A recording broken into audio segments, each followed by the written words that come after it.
Okay, so as I said before in my video about these big external factors that interrupt our intuitive eating abilities, I said I would make a video on intuitive movement and the same type of idea. So when it comes to movement, we go through fads, right? We go through things that are really popular. So if we look back to the 80s and 90s, it was jazzercise for women. Unitards, leotards, leg warmers, I don't know. We're going up and down on a box and we're twirling around to music. And we're all about, this just a lot of cardio.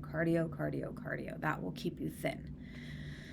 Then we moved into kind of like a running popularity, and I still have clients who say running is the best form of exercise. And I'm like, where did you learn that? And they're like, well, I make myself run even though I hate it. I'm like, then why are you doing it? So we had like a running phase, and then somewhere in there, we get this bar and yoga and Pilates introduced, kind of this little trifecta of this totally different type of movement. So, we get these different studios opening up. We get yoga studios, hot yoga studios, Pilates studios, all these studios. And that was really popular. And then came along HIIT, high intensity interval training. And that is when Orange Theory was born. Right? It's based on the high intensity interval training model of work really, really hard for short amounts of time and give it your all. And basically just push yourself to the limit for 20 seconds or 30 seconds at a time. And then class is over. So now we're in lifting weights, especially for women. What we are told to do right now is lift heavy. Lift heavy, lift heavy, lift heavy. Now, I'm not against any exercise. What I want my clients to learn is how to learn what exercise is best for them, in what quantity, how often, the intensity, right?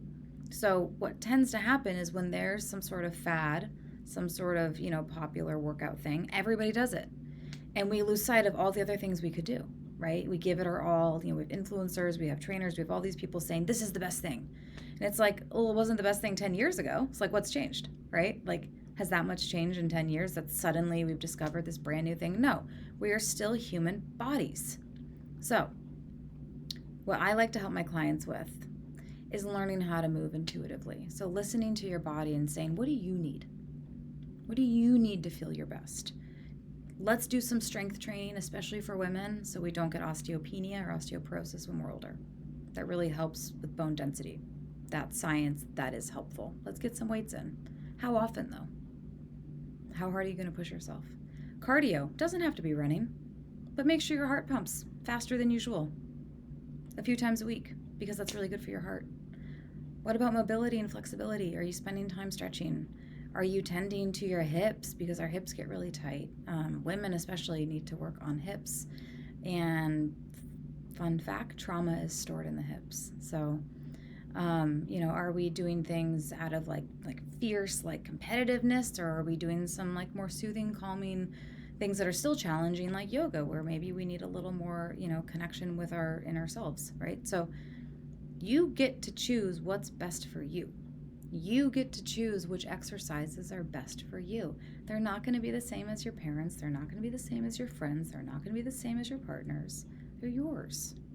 And also factoring in, just to make this all even more complicated, even though it's very simple, is that when seasons change, our needs change. So in the summer, people are like, I don't want to go to the gym. I'm like, valid.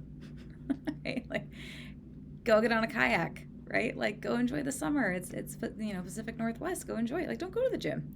And then come winter time, people are like, I have no motivation. I don't want to do anything. I'm like, this is the time to sign up for classes. Right? To have some accountability, because if you're not held accountable, you're not going to move your body for 3 months, because we all get mildly depressed. So that's the intuitive movement that I try to encourage and help my clients to get to. So that's just a little bit on that, how fads get in the way, how we tend to kind of get, this like tunnel vision over this is the only thing and the right thing and the best thing, and to try to drop that and to say, okay, can I be more curious? Can I be more open? And can I continue to build the relationship that I have with my body so that I can trust what it is telling me? Is it saying push myself hard today, or is it saying to rest today? So that's my message on that. If you want to learn more, feel free to reach out. Bye-bye.